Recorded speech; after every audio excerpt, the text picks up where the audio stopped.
but the hair fine line? And again I meditated deeply, with all my senses on the watch.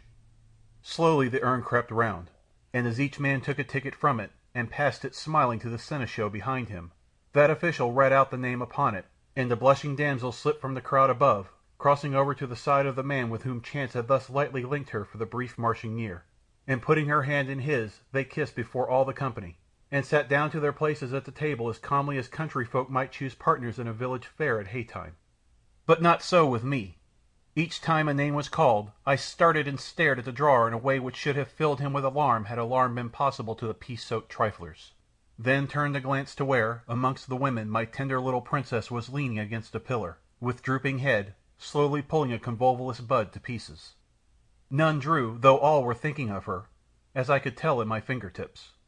Keener and keener grew the suspense as name after name was told, and each slim white damsel skipped to the place allotted her. And all the time I kept muttering to myself about that golden pool, wondering and wondering until the urn had passed half round the tables and was only some 3 men up from me. And then an idea flashed across my mind. I dipped my fingers in the scented water basin on the table, drying them carefully on a napkin, and waiting, outwardly as calm as any, yet inwardly wrung by those tremors which beset all male creation in such circumstances. And now at last it was my turn. The great urn, blazing golden through its rosy covering, was in front, and all eyes on me. I clapped the sunburned hand upon its top as though I would take all remaining in it to myself, and stared round at that company. Only herself I durst not look at.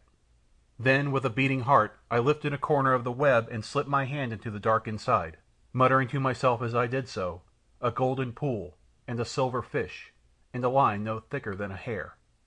I touched and turned 20 perplexing tablets and was no whit the wiser, and felt about the sides yet came to nothing, groping here and there with a rising despair, until as my fingers, still damp and fine of touch, went round the sides a second time, yes, there was something in the hollow of the fluting, a thought, a thread, and yet enough.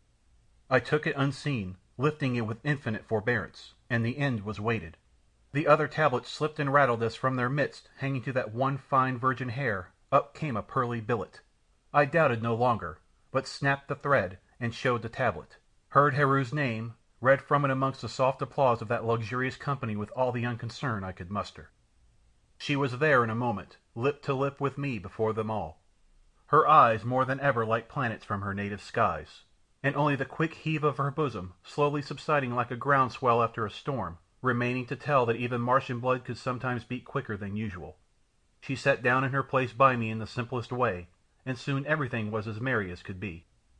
The main meal came on now, and as far as I could see those Martian gallants had extremely good appetites, though they drank at first but little, wisely remembering the strength of their wines.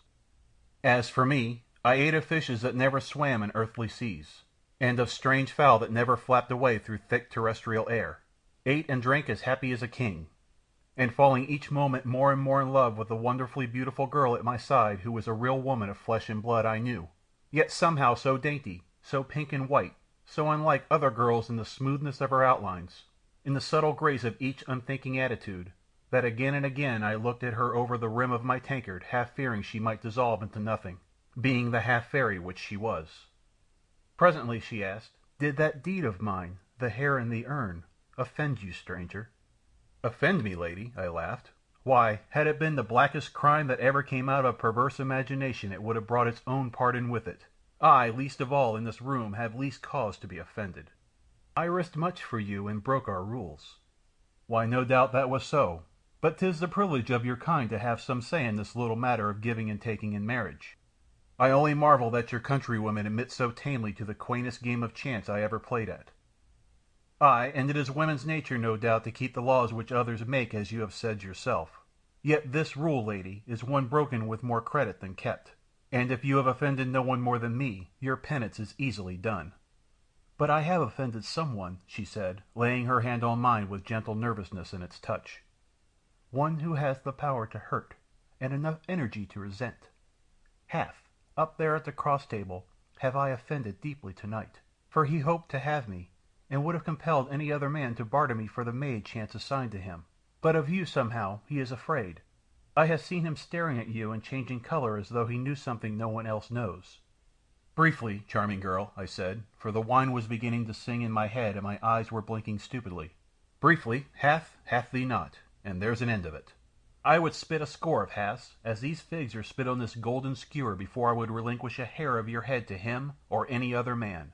And as everything about the great hall began to look gauzy and unreal through the gathering fumes of my confusion, I smiled on that gracious lady, and began to whisper I know not what to her, and whisper, and doze, and doze.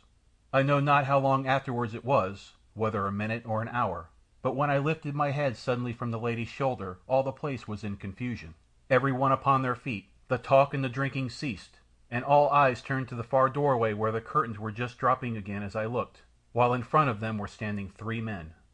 These newcomers were utterly unlike any others, a frightful vision of ugly strength amidst the lolling loveliness all about.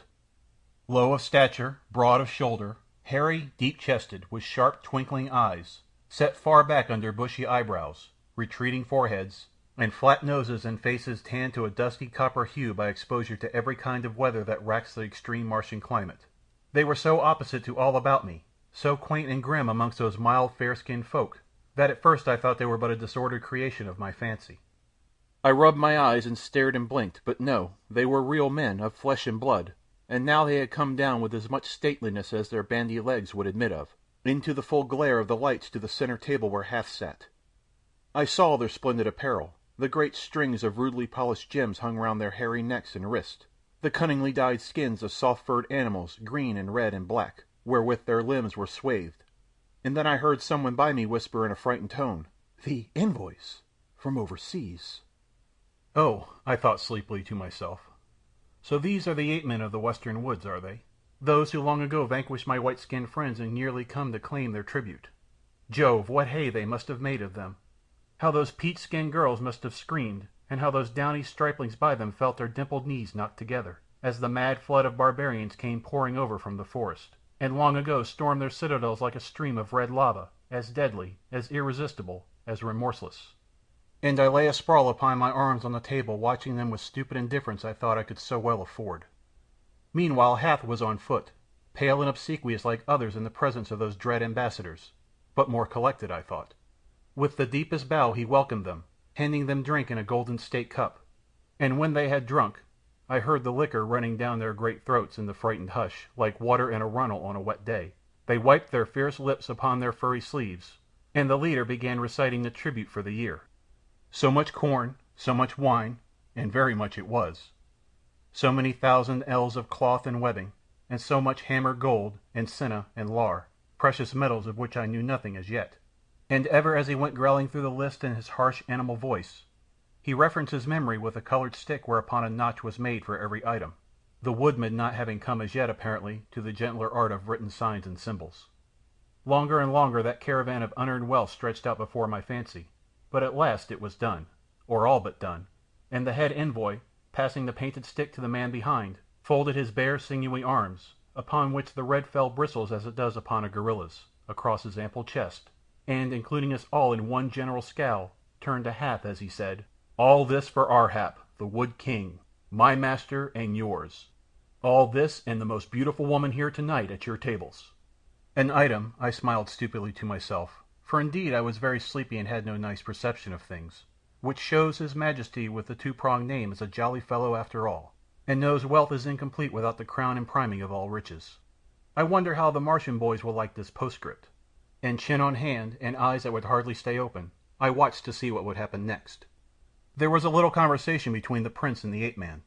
Then I saw Hath the trader point in my direction and say, "Since you ask, and will be advised then, mighty sir, there can be no doubt of it. The most beautiful woman here tonight is undoubtedly she who sits yonder by him in blue." A very pretty compliment, I thought, too dull to see what was coming quickly, and handsome of Hath, all things considered. And so I dozed, and then started and stared. Was I in my senses? Was I mad or dreaming? The drunkenness dropped from me like a mantle. With a single smothered cry I came to myself and saw it was all too true. The savage envoy had come down the hall at Hath's vindictive prompting, had lifted my fair girl to her feet, and there, even as I looked, had drawn her, white as death, into the red circle of his arm, and with one hand under her chin had raised her sweet face to within an inch of his, and was staring at her with small, ugly eyes. "Yes," said the envoy, more interestingly than he had spoken yet, It will do. The tribute is accepted, for our half